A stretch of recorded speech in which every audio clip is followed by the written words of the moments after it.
Nick, the Kremlin has been accusing the West of hysteria here, but talks are due to be held with France this week. Tell us, what are you expecting next?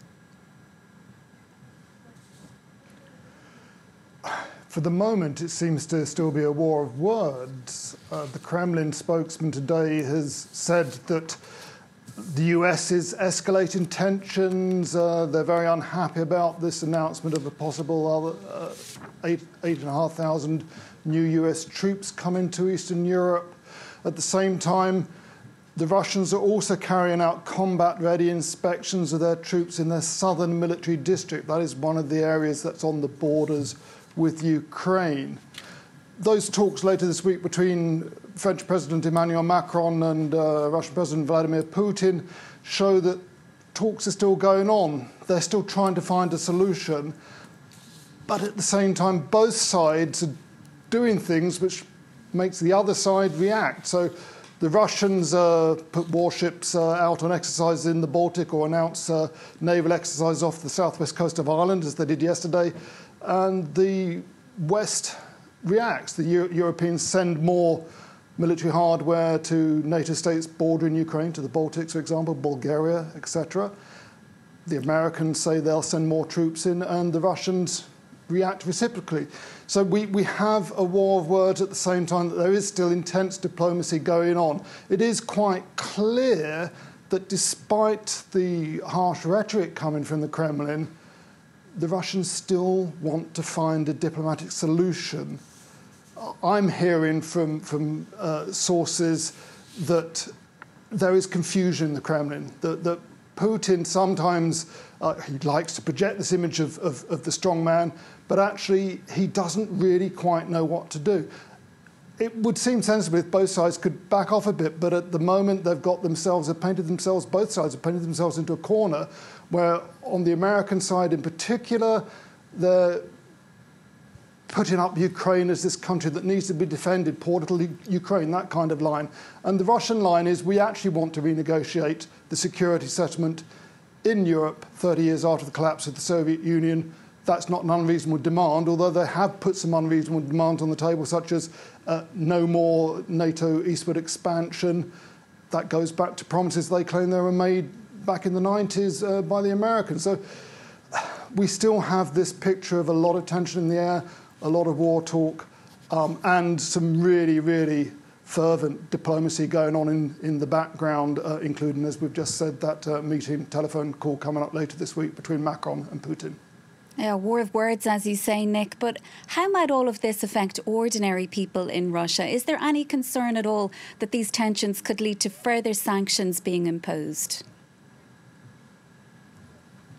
Ordinary Russians are very much concerned about this hitting them in the pocket.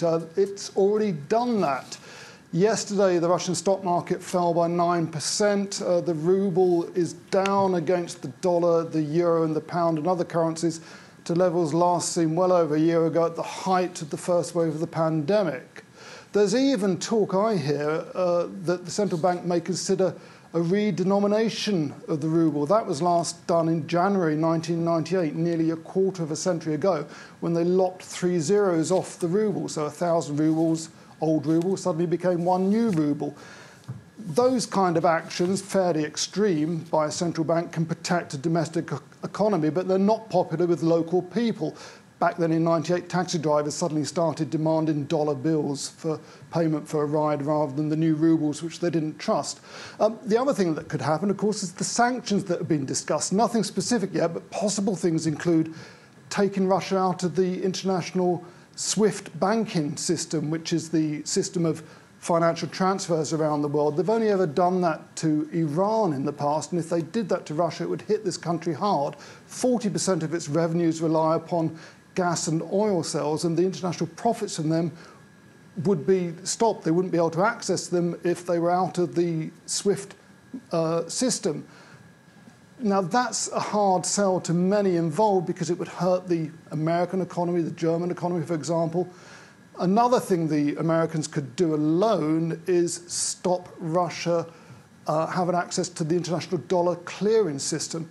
Now, most of the world's financial transactions internationally are still denominated in dollars.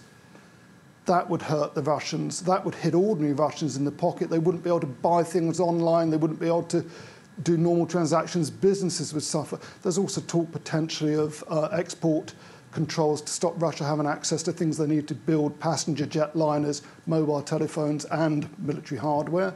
And even talk of personal sanctions against Vladimir Putin and his circle, perhaps even going as far as to stopping his alleged girlfriend, who's a former international Olympic gold-winning gymnast called Alina Kabayeva. There's even talk that Alina Kabayeva, his girlfriend, could be stopped from travelling overseas if some American senators who want some really harsh sanctions put in place are agreed. So it really is a big problem for the Russian people and a big headache for Putin. He doesn't seem to quite know which way to go at the moment, but the default position does remain, unfortunately, of a Russian incursion into Ukraine, and that could still happen. Nick Holdsworth reporting there from Moscow as tensions continue to rise along the Russian border with Ukraine.